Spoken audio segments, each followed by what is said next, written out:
Alright, good morning. Good morning. I I actually didn't want to stream yet today or record anything. Wanted to have a productive morning and, well, there's still half an hour left. I have time to do both. I was in the shower, staring off into space, washing my hair, I think. Listening to music play from my phone, and something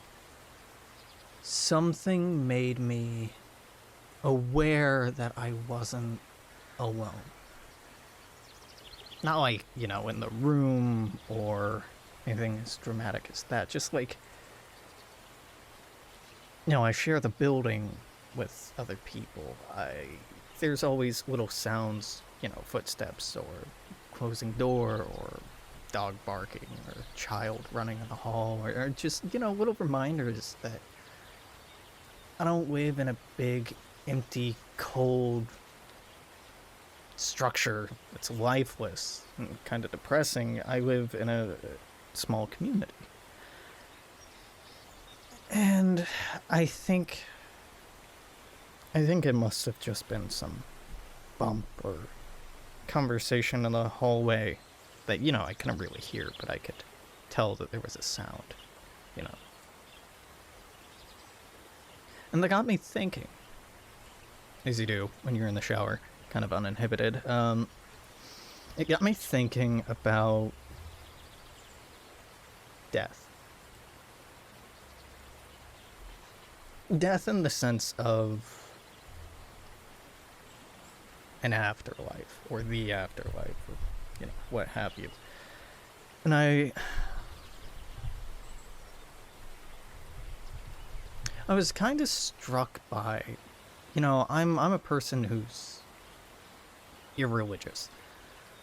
I'm agnostic, atheist, I don't know if there are gods or a god, if any religions are correct or incorrect. I don't think any of them are, but, I have the humility to say I don't know, right?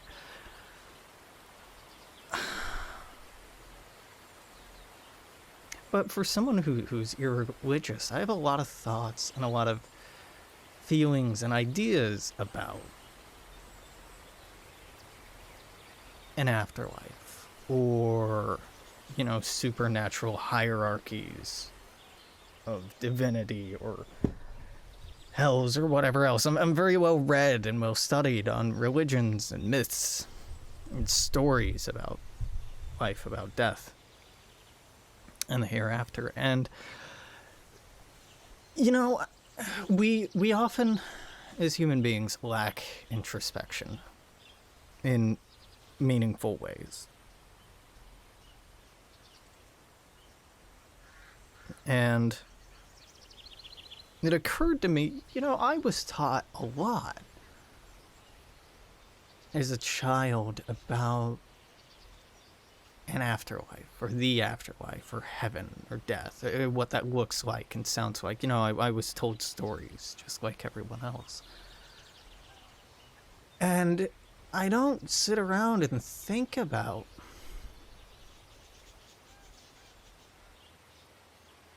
that very often, to the point where I've established new beliefs. And by belief, I don't mean a thing that I believe in. By belief, I mean the kind of knee-jerk reaction assumption that my imagination does. If you tell me to imagine a dog, I'm probably jumping to golden retriever.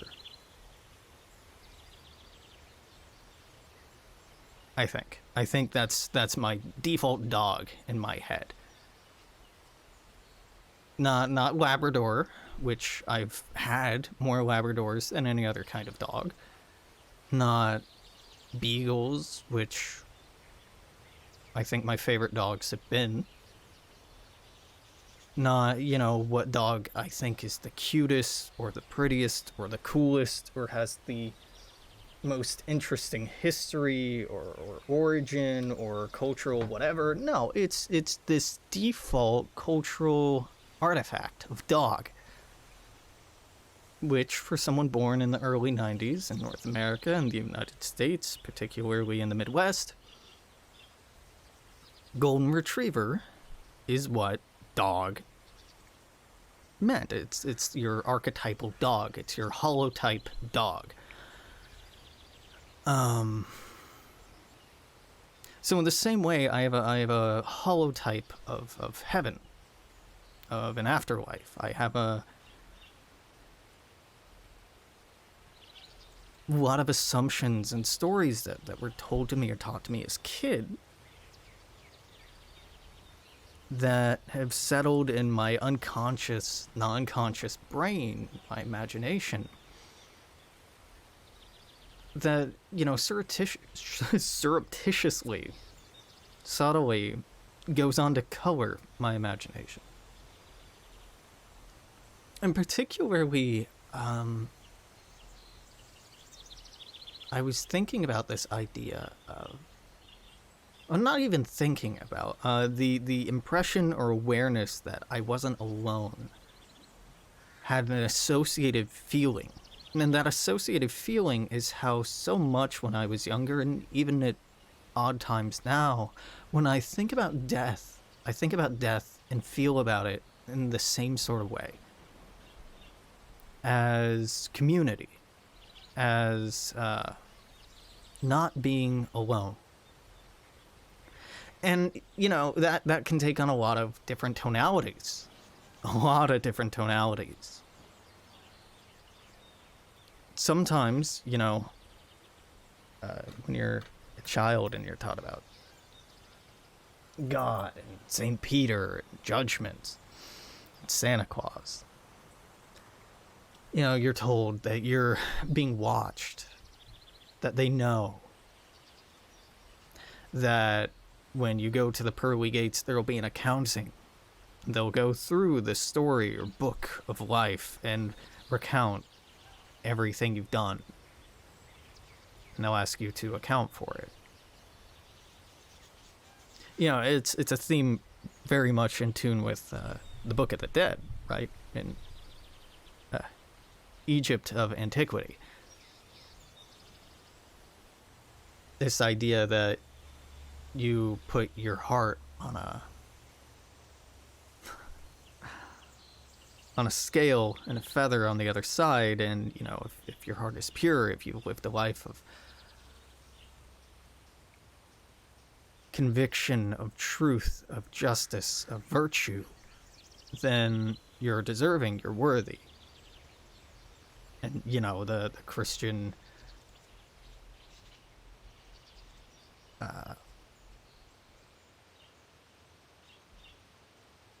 I don't want to say corruption, but corruption or appropriation, or both of those have too much negative connotation.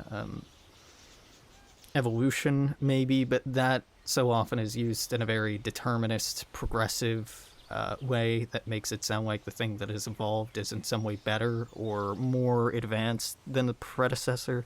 So that's not really the word I want, but you get my gist, you get my meaning. The Christian idea that, well, you can't. No one wins that game. A really great representation of this is the television series, or the series The Good Place. If you haven't seen it, absolutely one of my highest recommendations for media, I think, for popular media anyway. And this idea that, okay, well, we just have this sacrifice as a shortcut.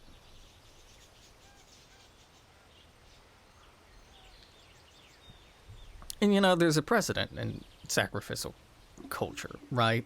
This recognition that, you've done wrong, you need to give something up or make amends somehow. A lot of it's probably draws back to law and antiquity where an aggrieved party would give something to another party. Hammurabi's code has a lot of like, well, you do this, you get hurt in this way, or you have to give this up, or you're punished in this way. It's very deterministic. It's very legal, right? And we so often can crave structure because it gives us a sense of control. And so in our spiritual, existential, religious beliefs, a lot of that legality is oftentimes cooked in. Oh, well, you did this, that's 10 Hail Marys. Oh, you did that, you need to sacrifice virgin piglet. Oh, that's 3 goats. Your largest bull.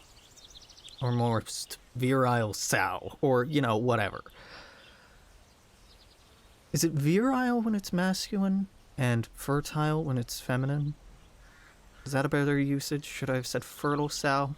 I suppose it doesn't matter.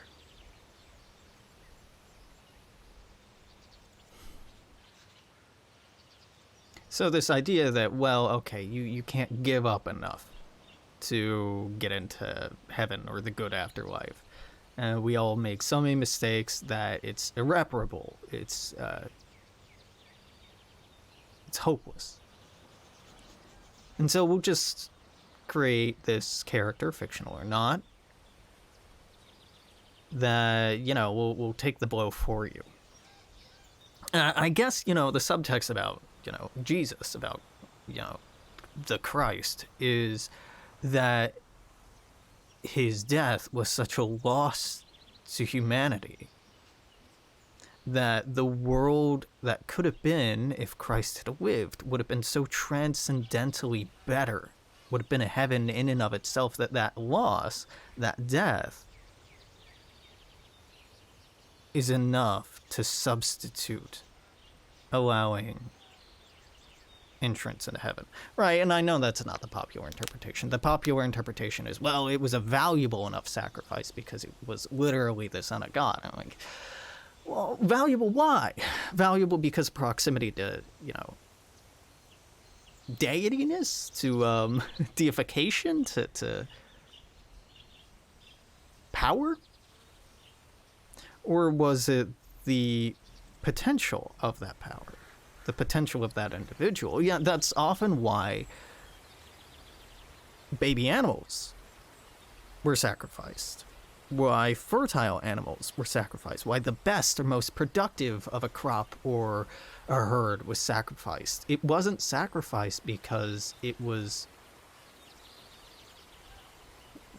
whatever tangentially related or associated with something powerful or potent. It had a power and a potency in and of itself, and the loss of that material benefit, the loss of that power, is what made it significant. So I don't know.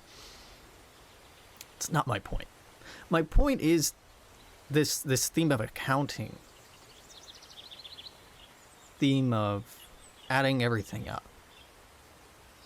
And the way that peoples have imagined this accounting taking place vary with culture and subculture and religion over time, but it's an old theme, right? It's an old theme.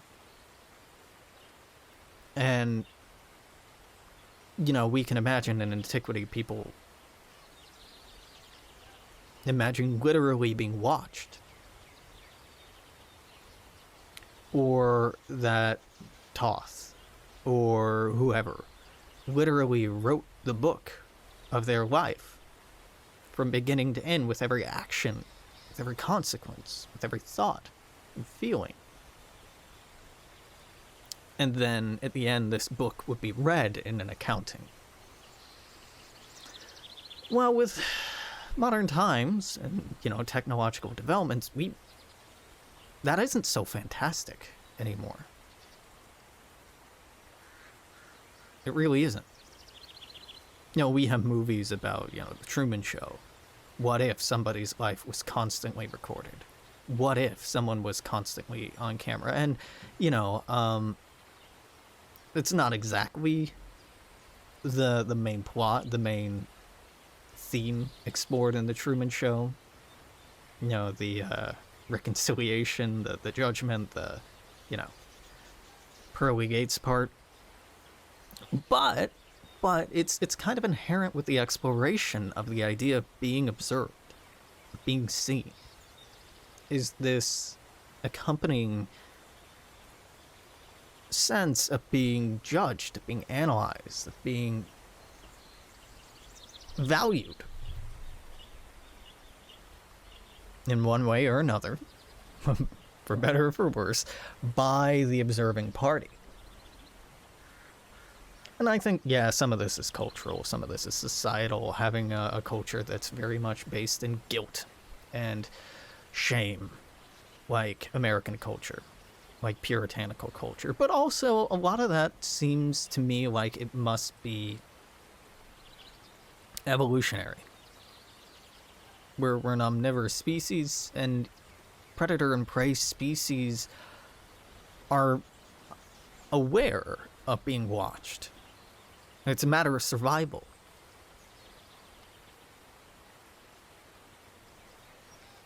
So, you know, it makes a lot of sense that this obsession or even desire to be observed and judged is so integral in so many different belief systems. But really, that's an aside. Where I was going with this was reflecting in my own life. How much I have had moments where I can be on the toilet or looking in the mirror, brushing my teeth, eating, laughing, singing, having sex, doing something I know that I shouldn't, or doing something that I'm really proud of. And in those moments thinking, what if? You know, what if my family or loved ones, when they die, will be able to look back and see this? You know, because being raised in a Christian environment, you know, oh, your family, they're smiling down at you, you know, they're looking out for you. It's not really in the Bible anywhere, but it's a fun mythos. This idea of, yeah, the ancestors being a guiding, protective force. Yeah, that kind of paternalism, and I don't mean to use that with negative connotation. That kind of paternalism is ancient, and very widespread. And who's to say, right? But I find when that thought enters my mind that I get performative. That I don't feel alone anymore, and that's a bad feeling in those moments. I feel like I'm being watched and judged, and that I need to act in accordance to their desires or their expectations, not in accordance to my happiness, or satisfaction, or well-being, or my beliefs.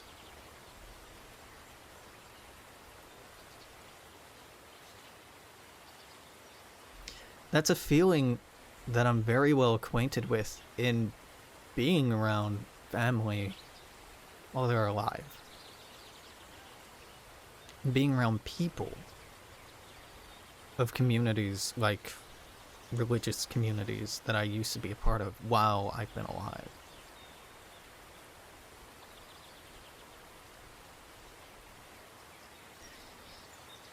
There's this fear of judgment, of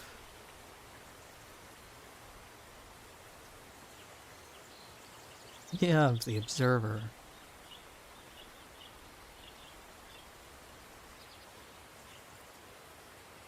And a lot of how I've grown as a person has been in spite of that fear. Not despite that fear, to spite that fear, has been done angrily, spitefully, vindictively, bitterly. Especially when I was younger and still clung to some sort of religious mythos. So much of my growth into myself has been with teeth bared, jaw clenched, and bitter fury in my heart.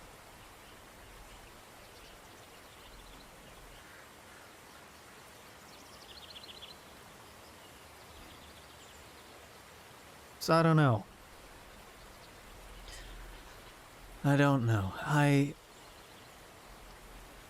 I've been hearing,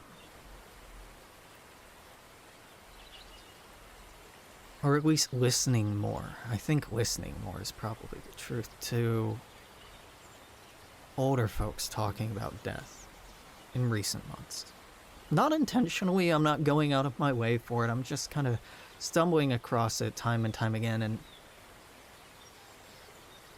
listening to it more and thinking about it more. And so often what you hear from folks later on in their life are, the things that they regret are often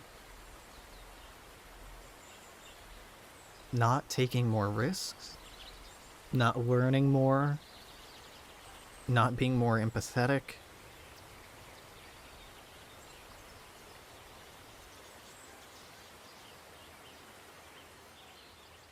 And those are pretty actionable goals, pretty actionable lessons, and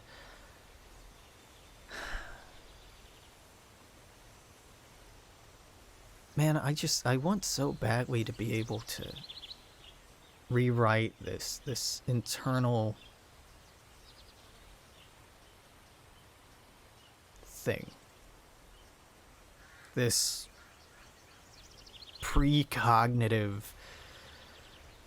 association. Not, get out a brush and paint over it in some new color, but to completely take it out with screws, nails, and boards and put something else in its place. I know that's not really realistic, but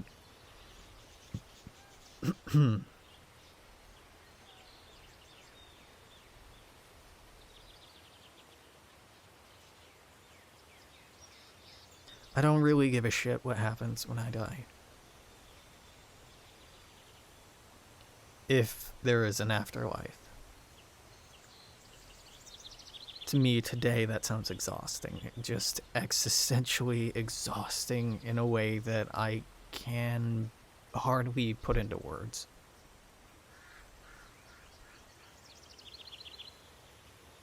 How perverse is this idea, that your family will watch over you. They'll be there with you. Fuck that. What about all of the people who come from abusive families? What about the people who grew up without their families because they were given up for adoption or their parents died? Is it this biological connection? Right? It's the stupid, romantic, very American idea. Now, I say very American because in my brain, it's so weighed down with these American ideas of family. And these really toxic, regressive, constricting, controlling ideas of family. I don't want my dead grandfather to be watching me. He wasn't a part of my life when he was alive. Why would he be a part of it when he's dead? I don't want my dead friends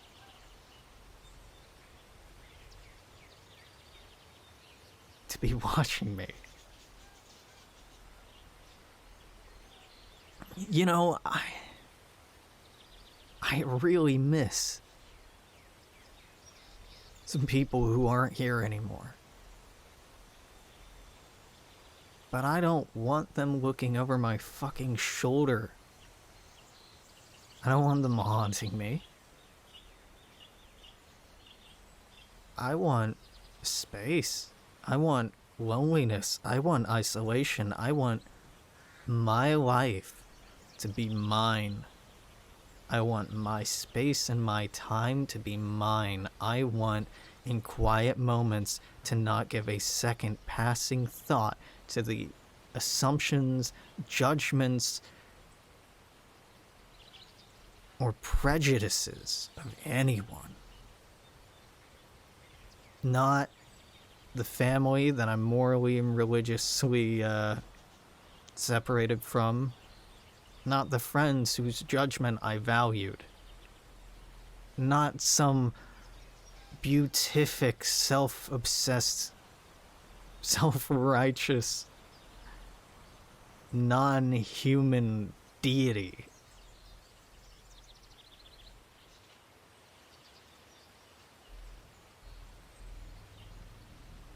Not some jolly man living at the North Pole.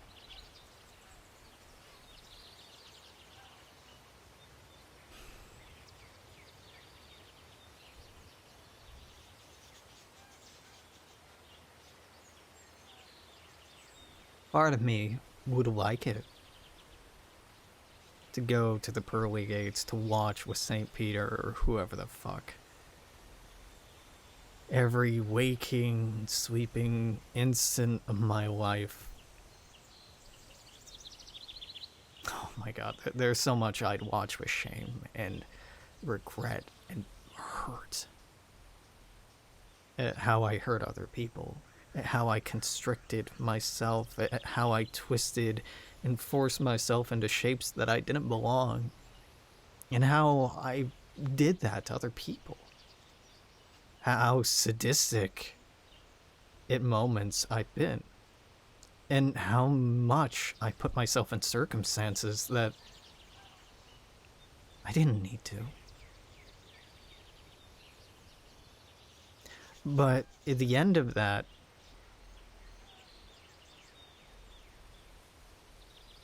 why on this earth or any other would I give a goddamn what anyone else thought? This is my life. For better, for worse. And I choose to have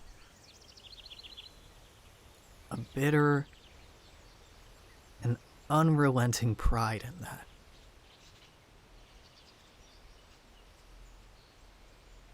If it's wrong, if it's sinful, if it's insignificant, that's okay. It's my sin, and it's my insignificance.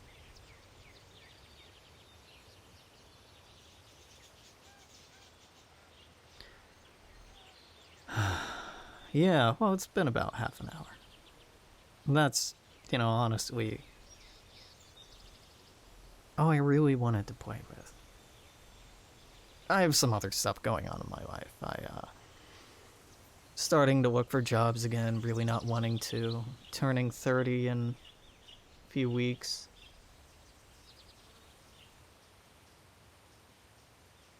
Thinking a lot about money. And love.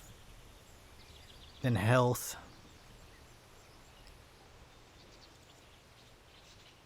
And in a lot of ways, life continues to just be a struggle. Just a different kind of struggle every day.